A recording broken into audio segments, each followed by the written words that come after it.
आज हमारे बीच उपस्थित न्यायिक मंडल और इस देश के भविष्य आप सभी देवी और देवताओं के समान हमारे सामने बैठे बच्चों, आज जो प्रोग्राम हुआ वो जनजातीय गौरव दिवस के उपलक्ष्य में हुआ और आपने देखा हमारे देश में पूर्व से लेकर पश्चिम और उत्तर से लेकर दक्षिण कई जनजातियाँ बसी हुई हैं और उन्हीं में से कुछ जनजातियों के नृत्य आज प्रस्तुत किया गया। इसी मौके पे मुझे आप सबके सामने इस दिवस के उपलक्ष्य में दो बातें कहने को रखी गई है, बुलाई गई है। ये जनजातीय गौरव दिवस हम बिरसा मुंडा, जिनको धरती आबा भी कहा जाता है, अंग्रेजी में उनको कहा जाता है गॉड ऑफ द लैंड। कौन है बिरसा मुंडा? इसके बारे में मैं थोड़ा सा आपको जानकारी देता हूँ। बच्चों, हमारे देश की आज़ादी में जब भारत में अंग्रेजों ने 1757 में पहली बार युद्ध जीता बंगाल का और उसमें बंगाल में अपना राज्य बसाया और उसके साथ देखते ही देखते विगत 100 सालों में लगभग 190 साल उन्होंने राज किया। उन्होंने पूरे भारत पे कब्जा जमा लिया।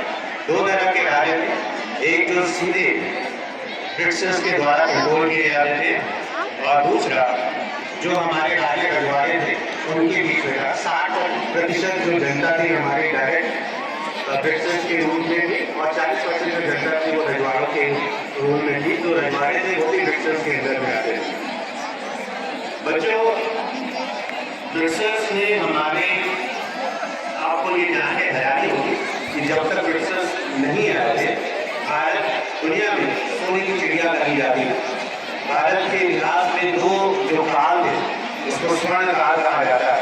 पहला काल गुप्त काल था, हमारे एंशिएंट टाइम में, प्राचीन इतिहास में, और दूसरा जो मुगल काल था, उस पीरियड में भी दुनिया का 24.5% जो दुनिया की जीडीपी थी, उसको सकल घरेलू उत्पाद कहा जाता है, वो भारत से आती थी। भारत और चीन पूरी दुनिया पे राज करता था। लेकिन ये हमारा दुर्भाग्य था, आपस में मनमुटाव था, आपस की लड़ाइयाँ थी, अपने में ही जाति के नाम पर, विगत पंथों के नाम पे हम इतना बढ़ गए कि हमारे इन कमजोरियों का फायदा उठा के ब्रिटिशर्स धीरे धीरे पूरे भारत में अपना कब्जा जमा लिया। और इसी दौरान हम जनरली जो हमारे इतिहास में आप सबको पढ़ाया जाता है, हमने भी जो पढ़ा है, वो जो हमारे मेन लैंड के लीडर्स थे, गांधी, नेहरू, पटेल, सुभाष चंद्र बोस, भगत सिंह, राजगुरु, सुखदेव, तमाम नाम है, इनके बारे में आप किताबों में और ऐसे पढ़ते रहते हैं। लेकिन आपको ये जान के हैरानी होगी, इससे पहले कि मैं विषय पे आऊँ, ये भी आपको बता दूँ कि इसमें बच्चों की बहुत बड़ी सहभागिता रही है और अध्यापकों की बड़ी सहभागिता रही है देश को आज़ाद कराने। खैर ये ओकेजन नहीं है, मैं सीधे मुद्दे पे आता हूँ और क्योंकि रिजल्ट तैयार है तो 2 मिनट में आप अपनी बात को यही खत्म करता हूँ कि हमारे जनजातियों ने भी ब्रिटिशर्स से युद्ध लड़ा। वो इस तरह कि ब्रिटिशर्स ने हमारे पूरे ही जंगलों पे कब्जा जमा लिया और आपको मालूम है कि जो हमारी जनजाति जाति है वो पूरी तरह से अपने फॉरेस्ट पे ही, अपने जंगल पे ही डिपेंडेंट रहती है।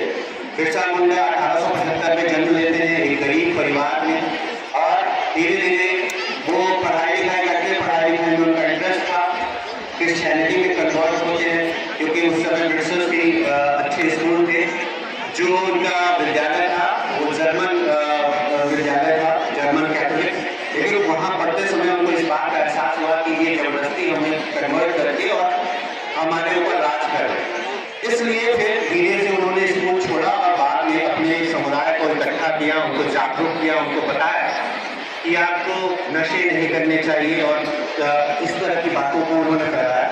आनंद नाम के एक गुरु से उनका संपर्क हुआ जिससे उन्होंने ये सीख ली। उन्हीं से उन्होंने सीखा कि किस तरह से जड़ी बूटियों का उपयोग करके लोगों की देखभाल की जाती है और इसी देखभाल के कारण, चूंकि वो काफी खुले मन के थे, सबको देखभाल करते थे, तो उनको भगवान का दर्जा मिला। और उन्हीं तभी से उन्होंने एक पंथ चलाया जिसको कहते हैं बिरसाई, और इसी बिरसाई पंथ के तहत उन्होंने काफी लोगों की मदद की और इसी के कारण उनको बाद में ब्रिटिशर्स ने ले जाके 2 साल जेल में रखा। 2 साल जेल के बाद वो जब बाहर आते हैं तो उन्होंने फिर अपना ये कार्यक्रम शुरू किया और 1895 से लेके 1900 तक उन्होंने लड़ाइयाँ लड़ी और उन्होंने गुरिल्ला वॉरफेयर किया, इतना तबाह कर दिया कि पूरे इधर 3.5-4 साल तक ब्रिटिशर्स उनसे परेशान हुए, उनको पकड़ने की बहुत सारी कोशिश की लेकिन उसमें वो नाकामयाब हुए। एक दिन ये उनका दुर्भाग्य था कि बीच जंगल में वो लोग खाना पका रहे थे और इनको पकड़ने के लिए काफी सालों से ब्रिटिशर्स काम कर रहे थे। खाना पकाते समय जो धुआं था उस धुएं से ब्रिटिशर्स ने इनको पकड़ने में इनको मदद मिली, इनको पकड़ लिया गया और फिर इनको जेल में डाल दिया गया, रांची जेल में डाला गया। झारखंड जो आज आपका प्रदेश है उन्हीं के नाम पे बना 2000 में और धीरे धीरे उनको आर्सेनिक दे के मारा गया, बताया गया कि उनकी हैजा से मौत हुई। तो ये एक संक्षिप्त जीवनी थी क्योंकि सर यहाँ प्रेजेंट है, मैंने आपको पूरे विस्तार से इस बात को नहीं बताया। आगे कभी मौका मिलेगा तो जरूर हम इस पर आपसे विस्तार में बात करें। धन्यवाद सर, थैंक यू, जय हिंद।